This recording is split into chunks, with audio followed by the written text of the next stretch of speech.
Voilà, un plaisir de savoir que nous ouvrons la balle avec vous en direct de Ozare TV. Mesdames et messieurs, aujourd'hui c'est le premier numéro de cette émission Place aux jeunes. Place aux jeunes, c'est une émission qui a été mise en place pour vous, les jeunes de la République démocratique du Congo en particulier, mais en général ceux de l'Afrique, ces jeunes qui ont des idées innovatrices, ceux qui veulent voir les pays, les mondes changer, l'Afrique émerger. Cette place vous est accordée, les jeunes. Cette émission vous appartient. Nous allons prendre notre temps pour parler de ce qui vous passe par la tête et ce qui vous tient le plus à cœur, et justement l'actualité, la politique, tout ce qui concerne la vie en société dans notre pays, dans notre continent. Nous en parlons dans cette émission. Et aujourd'hui, pour les tout premiers numéros, nous avons choisi un sujet aussi capital. Il s'agit de la jeunesse congolaise en particulier, généralement africaine, face à la religion et la coutume, disons la culture. Aujourd'hui, il faudrait quand même souligner que la plupart des jeunes préfèrent être européens qu'africains, alors que peu importe ce que nous pouvons dire, nous n'avons que la peau noire. Alors, comment s'en sortir? Comment faire face à ces dilemmes? Être en même temps africain en gardant les valeurs africaines et aborder la question de la religion étrangère. C'est pourquoi aujourd'hui je reçois un jeune, il est talentueux, j'aime dire ça, il parle bien. Il s'agit de M. Peter Samano. Peter, bonjour. Bonjour, monsieur Orsel. Vous allez bien? Ah oui, je vais bien. Ça te va à l'aise? Très à l'aise. Je rappelle que vous êtes évangéliste, si je vais dire. Évangéliste, vous êtes rédacteur en chef du magazine Univers Kim, un magazine des jeunes. Vous êtes chercheur, enseignant à l'université. C'est bien présenté ou il y a quelque chose qui manque? Bon, ça suffit, hein. Et je suis africain. Vous êtes africain, mais ça vous oubliez que vous êtes président de l'organisation des jeunes du Kakensi. Pourquoi jeunes Kakensi en passant? Bon, Jeune Kakensi, parce qu'en fait, nous avons besoin de pensées novatrices, de pensées jeunes, les pensées portent un changement. Voilà, et nous nous appelons Jeune Kakensi parce que nous avons une responsabilité de changer le monde. Voilà. La responsabilité de changer le monde, et, disons que vous êtes déterminé, vous êtes engagé en quelque sorte dans la lutte pour le changement, et ces changements aussi qui passent surtout par la mentalité de nos concitoyens. Je disais au départ que le thème d'aujourd'hui c'était la jeunesse face à la religion et la coutume. Alors, avant d'entrer en jeu par rapport à ce sujet, j'aimerais que vous puissiez dire un mot sur l'actualité, la crise actuelle qui traverse le monde, donc due à ce coronavirus. Oui, le mot à dire, le message qu'on peut lancer, c'est le message d'espoir. Dire au monde qu'au-delà de tout ce qui se passe, il y a un Dieu qui existe, qui est au contrôle de tout, il connaît ce qui se passe. Et nous devons que garder confiance au-delà de cela, respecter les gestes barrières et puis ne pas perdre l'espoir qu'un jour les choses pourront changer. Voilà. Les choses pourront changer, nous gardons l'espoir. Et je vous ai vu avec un cache-nez, c'est obligatoire à Kinshasa, il faut porter. Dans le monde entier déjà, c'est pas voilà, il faut porter des cache-nez et il faut vous protéger parce qu'en se protégeant, on protège les autres. Alors, la question qui me passe par la tête, c'est celle de savoir quelle est la lecture en tant que jeune, quelle est la lecture que vous faites face par rapport à nos coutumes aujourd'hui. Est-ce, comme tout le monde les considère, de la sorcellerie? Bon, la lecture serait un peu très compliquée en un mot pour conclure, parce que déjà, parlant de notre coutume ou de nos coutumes africains, il y a un problème de la connotation en termes de présentation. C'est qu'on nous a présenté des parts ces coutumes. Quand on parle de nos qui coutumes, nous ont présenté? Les Occidentaux, les impérialistes, tout ce qu'on a pu lire, certaines croyances, on a pu nous faire croire que quand on parle de nos cultures, nos coutumes, c'est la sorcellerie. C'est ça le point de départ. Ah, mais ça appartient aussi au passé, c'est quelque chose qui Non, ça part. permis. Oui, il faut partir de l'idée que c'est ce passé qui influence notre présent. Ça, il ne faut pas ignorer. Mais moi, j'ai comme l'impression qu'aujourd'hui, on est plus civilisé. Comment adapter une coutume où il faudrait, porter des habits, on porte des habits, s'il faudrait marcher nu, vous voyez que ça serait... Monsieur Marcel, j'aimerais quand même vous rappeler quelque chose. La civilisation, c'est juste une manière de vivre d'un peuple. Et je ne crois pas que le fait de copier l'Occident, c'est-à-dire que c'est ça être civilisé. Je crois que vous m'amenez même à ma question. Vous êtes chrétien, non? Je suis chrétien. N'est-ce pas une manière de copier l'Occident? Non. En étant chrétien. Le christianisme, c'est une croyance, c'est une religion. Ça n'a rien à voir avec le fait de copier quelqu'un. Mais aussi, ça serait pas mal de copier quelque chose de bon.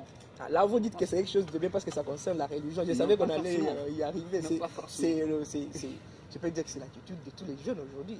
Non, pas forcément. Ben, je crois que s'il faudrait partir de l'idée d'un rejet, ça serait aussi mal. Parce que si nous devons partir de la religion comme étant copiée, moi je voudrais dire qu'on devrait normalement rêver l'Afrique sans, et les jeunes marcher sans nus. Je pense que Mais c'est ce seulement que ça, je c'est ça. disais.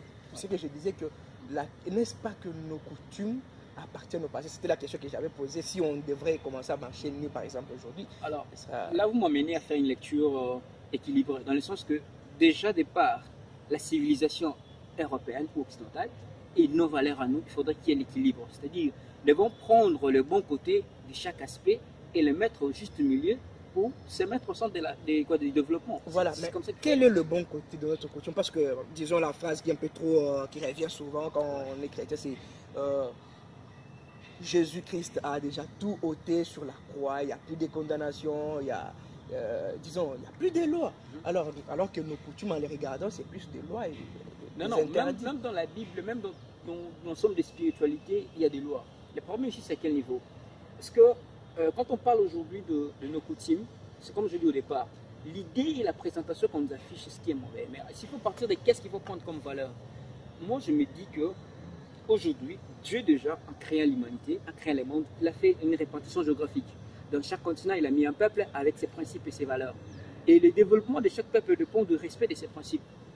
Mais au-delà de cela, il y a l'évolution mondiale aujourd'hui. Ce qui fait qu'avec l'évolution du monde, nous devons arriver à prendre ce qui est bon chez l'Occident.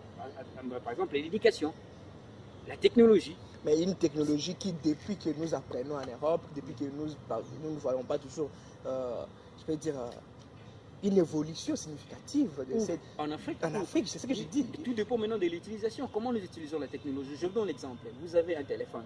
Et aujourd'hui, le jeune africain, les téléphones, c'est pour les réseaux sociaux. Combien font de recherches? Combien Non, mais innovent? vous voulez me dire que les jeunes qui partent étudier sont bien enseignés en Europe, c'est ça? Bon, l'enseignement, déjà partant de nos ancêtres, ils avaient déjà la connaissance, l'invention, c'est l'orientation et l'environnement. C'est ce qui a Alors fait moi la je pense que c'est pas la raison qu'on peut avancer, dire qu'aujourd'hui, aller en Europe, étudier, cela va faire que nous puissions développer. On peut partir du développement par de quitter d'un point Ah non. jusqu'à un autre. Mais il y a une première Or, nous influence. partons Il y a l'influence, Marcel. copier. Il y a l'influence dans quel sens? Au-delà du fait que nous devons garder nos coutumes, parce que je reviens sur votre question, Voilà. nous devons tenir compte de la mondialisation. Et la mondialisation exige aujourd'hui que nous vivons dans le planétaire. Il y a des principes universels qui infligent tout le monde. Mais ces principes universels ne prennent pas en compte l'Afrique. Pourquoi? C'est parce que nous ne sommes pas aussi dans le centre des décisions. Nous devons nous infliger Non, dans mais cette c'est parce décision. que nous n'avons pas la force de la culture, sinon on peut le dire. Nous n'avons pas une culture force. Oui, il faut partir de l'idée de qui sommes-nous, d'où nous venons, quelle est l'origine des événements qui nous ont infligés. C'est de là qu'il faut commencer. Il ne faut pas aujourd'hui nous égaler à ceux qui sont déjà avancés. Il faut Oui, partir mais- de l'idée de là où nous venons, qu'est-ce qui a fait que nous serons là et comment répartir. Ça dépend de départ. Mesdames et messieurs, vous comprenez que nous cherchons d'où nous sommes venus, où sommes-nous et où nous devons partir. Mais les questions que nous nous posons tous ensemble ici, je vous demande aussi, vous qui nous suivez, de nous dire ce que vous en pensez en commentaire. La jeunesse face à la coutume et la religion. Nos coutumes, est-ce que c'est de la sorcellerie? Moi, je pense que franchement, nos coutumes, c'est... Ah là, je ne vous le dirai pas directement, mais lisez la Bible, les 10 commandements de Moïse quand même. Peter, soyons quand même clairs. Les 10 commandements de Moïse, c'est du copier-coller avec la coutume congolaise. Bon, faisons la part des choses. Parce que déjà, l'homme africain est proche de la culture biblique. C'est-à-dire, les lois de la Bible et la culture africaine, il y a vraiment un point de mariage. C'est ce qui fait qu'aujourd'hui, la religion en Afrique s'est adaptée facilement.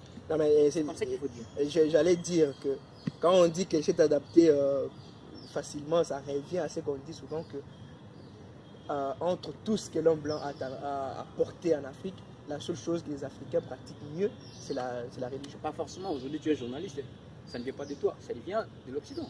Mais mais- tu le fais mieux. Mais non, franchement, on doit rectifier. On doit rectifier les tirs parce que Ouais. je vous rappelle les événements récents. Oui.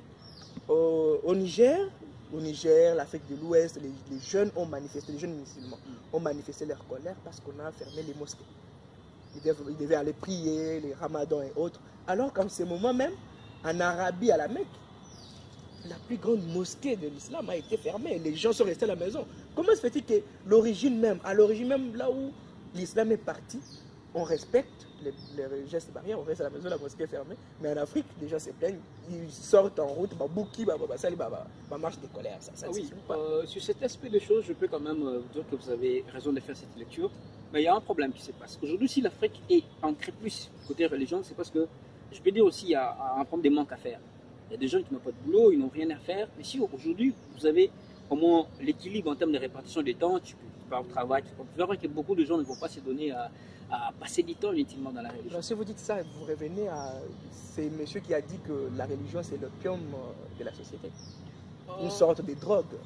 Bon, je ne saurais partager son point de vue parce que moi, je suis chrétien, je travaille et je suis un chercheur et j'équilibre mon temps. Je n'ai jamais été, comment dirais-je, accro d'une manière déséquilibrée de la religion. Il peut vous arriver qu'on vous arrête, on parle d'autres chrétiens, vous lapide parce que vos propos démontrent justement que vous fustigez la religion. Non, je ne fustige pas la religion, je fais la part des choses. Même Christ, il a dit dans la Bible qu'il y a un temps pour toutes choses.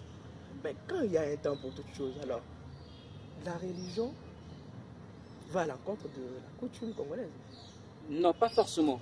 Ce qui est aujourd'hui dans nos coutumes, c'est comme je dis, il y a des bonnes choses, il y a aussi des choses que nous devons copier, les autres nous devons rejeter. Par exemple, aujourd'hui, certains pratiquent déjà, vous épousez une femme de bois, et puis avant que la maman vienne manger chez vous à la maison, il faut d'abord que papa vienne. Et si peut-être vous êtes là et l'autre de cette maison ne peut pas toucher, il y a des choses qui ne semblent pas importantes.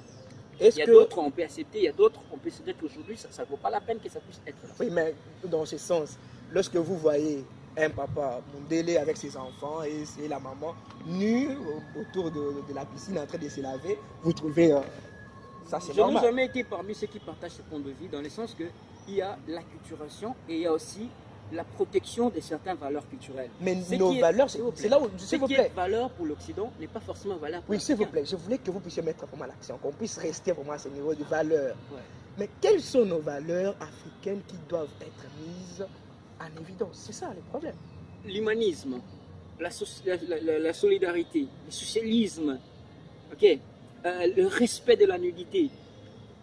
C'est pas respecté aujourd'hui avec les téléphones. C'est ce que je dis, c'est ce qui se passe, mais ce sont des valeurs qu'on devait transmettre. Parce qu'en fait, ici, il y a un problème. La transmission des cultures diffère d'un peuple à l'autre. Chez l'Occident, tout s'est fait. Les papas ont la possibilité de dire à ses enfants, voilà, tu sors, tu vas voir ton mec, fais attention à ce que tu as pris le préservatif. Les papas, c'est que quand la fille part là, on va la cogner. Ça, c'est normal pour l'Occident. Mais chez nous, Africains, on a du mal à parler de sujets tabous. Ce qui fait qu'il a fallu, ou il faut que nos ancêtres, nos parents arrivent à inculquer la culture africaine. La sexualité doit être quelque chose de tabou, de sacré. On ne peut pas avoir ta nudité devant n'importe qui. L'habillement, tout consort, ce sont des choses que nous, Bantous, nous devons enseigner à nos enfants. C'est parce que vous, Bantous, mais chrétiens, vous avez amené, je peux dire quoi, la loi de la libre arbitre. Non, la chrétienté n'a pas la loi de la libre arbitre. La chrétienté respecte les valeurs. Quand on est chrétien, on a l'amour. Quand on est chrétien, on s'habille décemment. Quand on est chrétien, je ne parlais pas de gens qui se sont perdus aujourd'hui dans l'évangile. Frère, s'il vous plaît. Oui. Chers téléspectateurs, vous suivez en direct. Et Peter nous dit que la chrétienté cultive l'amour, mais j'aimerais un peu soulever un point. On s'amuse avec ça, on rigole un peu. Dans nos sociétés primitives ou dans nos villages, les parcelles ne sont pas clôturées avec des murs. C'est souvent des fleurs. Je peux être chez moi, je dis, papa fiston. Ça fait, oui. Ça passe. Mais aujourd'hui, regarde, nous prions dans une même église, nous habitons côte à côte, mais chez moi, la parcelle est clôturée avec de kangamoïbi, tu vois, les fils barbelés. Où est l'amour alors? C'est pourquoi je dis, j'avais dit au départ de votre question, nous ne sommes pas obligés de copier tout ce que l'Occident nous a présenté et nous ne sommes pas aussi obligés de rejeter tout ce que nous avons comme valeur. C'est question de faire l'équilibre. Je me souviens au professeur Moukaba, en Jean 1 nous a donné le cours d'éducation à la citoyenneté, il nous a dit il y a les bons côtés de la colonisation, de l'esclavagisme, et aussi les mauvais côtés. C'est-à-dire qu'il y a des choses que nous, aujourd'hui, nous pouvons juger que c'est ça. Ça mérite d'être imité, copié. Il y a des choses que nous devons rejeter en bloc. Mais là, maintenant, j'aimerais que nous partions vers une symbiose, qu'on puisse avoir une idée claire de ce qu'on recherche aussi. Voilà. Si on regarde ce qui se passe aujourd'hui, on a comme l'impression que l'homme africain d'abord ne se connaît pas, la jeunesse africaine ne maîtrise pas ce conflit d'identité. Il y a un conflit d'identité, c'est ce qui fait qu'on puisse tout embrasser. Alors vous, en tant que jeune, qu'est-ce que vous prétendez faire? Quel est votre combat en tant que jeune? Vous êtes chrétien, vous connaissez ce qui s'est fait en tant que chrétien, mais vous êtes aussi africain. Alors, quel est le combat que vous menez dans ce sens-là? Je vais partir d'abord de l'idée de lancer un message aux chrétiens ou à la jeunesse chrétienne qui pense que quand on est chrétien, on ne peut pas être fier de ses valeurs. Déjà, partons de l'acronyme de Jésus-Christ de Nazareth. Nazareth, c'est pas au ciel, n'est-ce pas? C'est là où il est né. On le réfère à son origine culturelle. Et la Bible aussi a été écrite par rapport aux événements culturels des Juifs. Si vous allez voir, on parle, ils sont des bergers, ils sont des ceci. En fait, Dieu est parti de la nature. Ils ont même été, on a enterré les gens selon la culture d'Alzar. Jésus lui-même, D'où Dieu nous a créés tous, mais il nous a dotés de nos valeurs culturelles. Et le principe du développement part de l'idée de pouvoir respecter ce que nous avons. Parce que si vous voyez les Chinois aujourd'hui, les Américains, au-delà de tout ce qu'ils ont comme développement, ils respectent certaines valeurs culturelles. Mais les Chinois se développent dans leur culture, dans leur coutume. Ils mangent nous avec avons intérêt aujourd'hui. Un Chinois peut manger avec lui comme ça, il a ces bâtons-là, et puis pour lui, ça fait. Mais vous, pour manger avec les mecs, quand tu parles dans une fête, là seulement les mecs. Civilisé pour manger avec comme ça devient un problème sérieux. Donc moi, je crois que prendre complexe. Tu es le premier à manger avec. Non, j'en fais pas. Moi, je suis un vrai Africain. Soyons clairs, tu es dans une fête, on vous donne du foufou. Et d'abord, vous ne mangez pas les foufous dans les fêtes. Bon, Marcel, s'il te plaît, c'est notre débat. Non, mais il faut commencer par valoriser les choses. Très bien nos valeurs culturelles. Je mange les banques. Alors que nous sommes en train de tendre vers la fin, mais j'aimerais un peu qu'on puisse nous retarder sur ces messages que vous venez de lancer. C'est vraiment capital de voir qu'aujourd'hui, un jeune, si vous lui posez seulement une question, entre toi et un blanc, qui est intelligent va te dire le blanc est intelligent. Alors, comment voulez-vous que ces mecs-là puissent respecter les valeurs africaines si c'est déjà que l'homme blanc est intelligent, c'est que l'homme blanc propose, c'est ce qui est bien? Bon, c'est comme je vous ai dit, le point de départ, parce que sur le plan psychologique, l'homme n'aurait été déjà maté par l'esclavagisme, par la colonisation, par certains événements, par la trahison entre nos frères. Parce qu'aujourd'hui, l'homme blanc a changé les mécanismes. Il va passer par son frère africain pour tuer l'autre. Et tout ça, ça fait qu'aujourd'hui, dans la jeunesse, nous sommes des héritiers d'un sang colonisé, esclavagiste. Et ça crée un peu le complexe d'infériorité. Alors, moi, je pense que la jeunesse aujourd'hui doit être en mesure de se dire que nous sommes capables de faire ce que l'homme blanc fait. Ce qui nous différencie, c'est la peau. Mais sur le plan psychique, nous sommes capables. Parce que ça se prouve aujourd'hui sur le plan sportif. Nous avons des noirs excellés. Sur le plan armé, sur le plan, dans tout le domaine de la vie, il y a des noirs qui excellent. Et surtout ça, j'oublie qu'aujourd'hui, avec l'histoire du coronavirus, on a quand même vu des noirs qui ont proposé des solutions. Et des Africains aujourd'hui, avec Madagascar, Jérôme et les autres, pour dire qu'aujourd'hui, nous sommes capables de faire mieux que les Européens. Non, mais quand vous allez à l'église, on vous dit, laissez tout entre les mains de Dieu. Non, non, laisser tout entre les mains de Dieu ne signifie pas croiser les bras. Même les enfants d'Israël, quand ils ont quitté l'Égypte, chemin faisant, ils ne sont pas restés dans le désert. Ils marchaient vers une destinée. Et le problème, c'est quoi ici aujourd'hui? Nous n'avons pas de repères. Les enfants d'Israël, quand ils ont quitté l'esclavagisme, ils avaient un Moïse. Mais aujourd'hui, qui est le Moïse pour les Africains? Oui, mais c'est un problème sérieux. Pour les Africains, il n'y a pas de Moïse. Il y a des gens qui ont laissé des écrits. Non, ils ont laissé des écrits, mais c'est en ordre de père des indépendances. Il y a sans compter allons-y avec l'éducation, allons-y avec l'école. Qu'est-ce qu'on nous enseigne aujourd'hui? C'est sûr qu'il y a un problème de... Moi, je crois que Marcel, nous devons passer de l'idée de réécrire la ligne de conduite. Je savais que tu allais finir par inviter ces messieurs-là sur ces plateaux. Donc, réécrire l'histoire, c'est les combats de tous les jours. Il faut réécrire l'histoire de l'Afrique.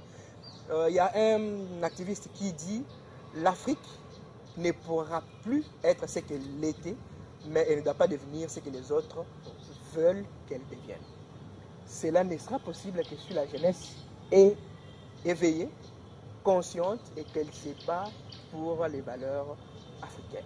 Alors que nous sommes en train de chuter sur terre, j'aimerais que tu t'adresses de manière franche à ces jeunes qui nous suivent en ce moment.